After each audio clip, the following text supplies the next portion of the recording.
AfriGrow, the Garden Heroes program. Inarguably one of the most far-reaching initiatives of post-apartheid South Africa, Nelson Mandela introduced the National Schools Nutrition Program, or NSNP. The program targets schools with learners from disadvantaged communities and consists of 3 pillars: feeding children, educating learners about nutrition, and establishing food gardens. The main objective of the program is to enhance learning capacity due to increased nutritional level of learners and promote sustainable food gardens in schools. With this in mind, AfriGrow has implemented the Garden Heroes project. Believing in sowing sustainable solutions, the Garden Heroes project is designed specifically for schools and focuses to achieve the objectives of the NSNP. The objectives of the Garden Heroes project is to develop sustainable food gardens that are a source of organically produced fresh fruit and vegetables, facilitate skills development of educators, learners, community members and general assistants at schools relating to all aspects of crop cultivation, improve business administration skills for participants, develop a good understanding and appreciation of natural cycles and their sustainable management, align training material to that of the school curricula, enabling educators to utilize the outdoor classroom of the garden itself, and to focus on the 3 pillars of sustainability: people care, planet care, and profit share. The reason why we decided to start this gardening is because our school is accommodating 60% of the needy learners who are residing in the nearby squatter settlement.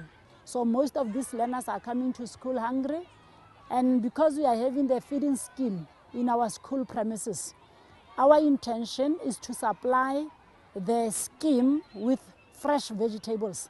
And ultimately our goal with this garden is to see a soup kitchen coming out of this year.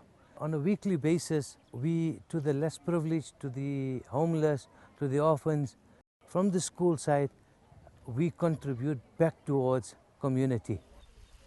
Partnership Development, Department of Education. As a key stakeholder, the Department of Education is communicated with on an ongoing basis. Project management works together with the department to coordinate workshops and school visits. Engagement also takes place in order to align the crop production plan to the needs of the NSNP's kitchens. Department of Agriculture. Meetings are held with the Department of Agriculture in order to align activities.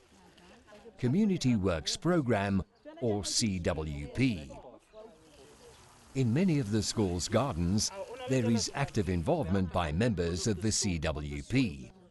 There is mutual benefit in this relationship where schools receive labor in the garden and the members of the CWP receive training and plant resources for their home gardens. There are parents from our community who are volunteering their services at the school. We also have very positive learners who are always here to assist us.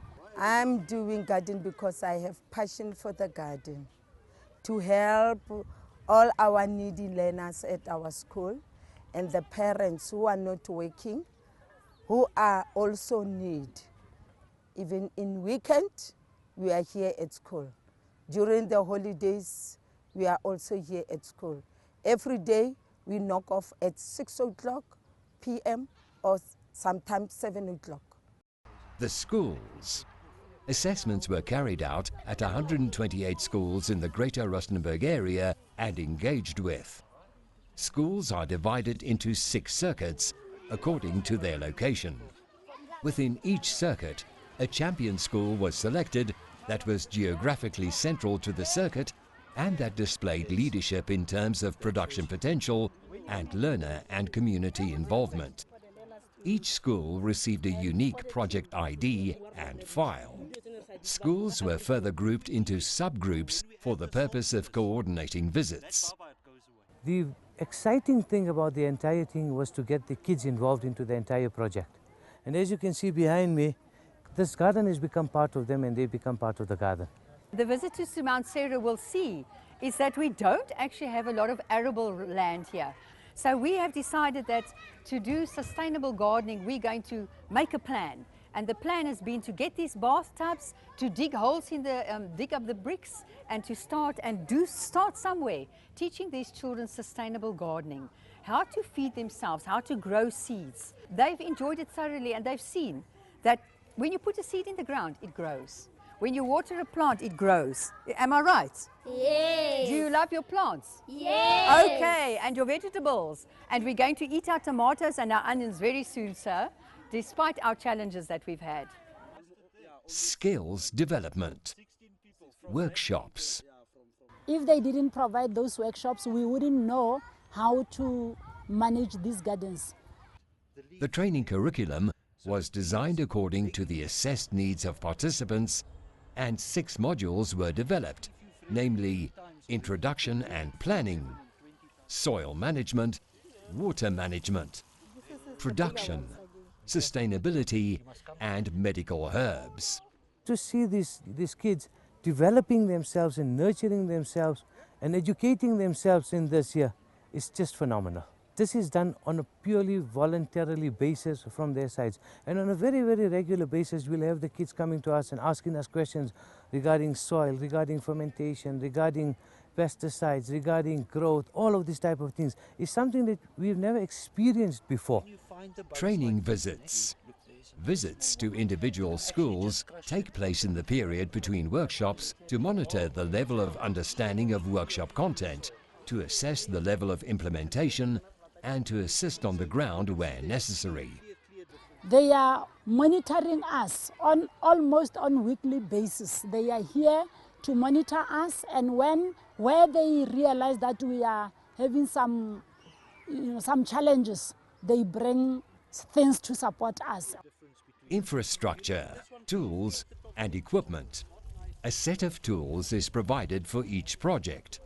This makes up a complete production set that enables the school to set up a garden from the initial stage of breaking ground to post-cultivation and harvesting. Garden infrastructure is developed at schools to support gardening activities. Fencing is erected and water infrastructure is established to conserve and manage this precious resource.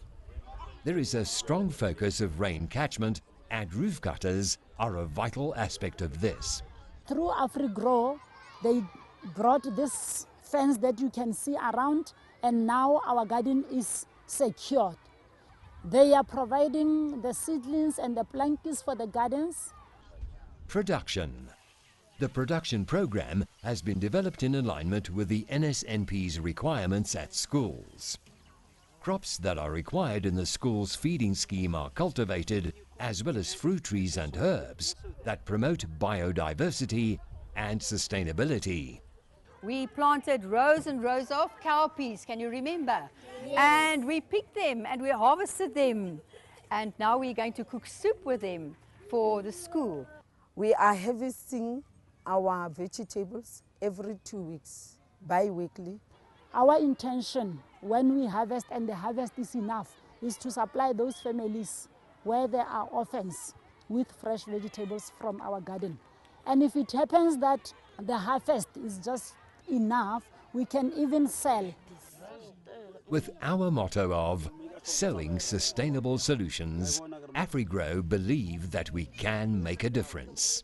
With the assistance of AfriGrow and their partners, I mean, we've contributed back to society.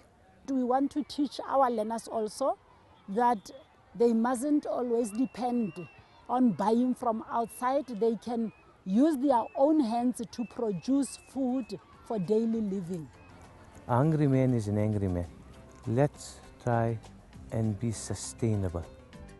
AfriGrow, sowing sustainable solutions.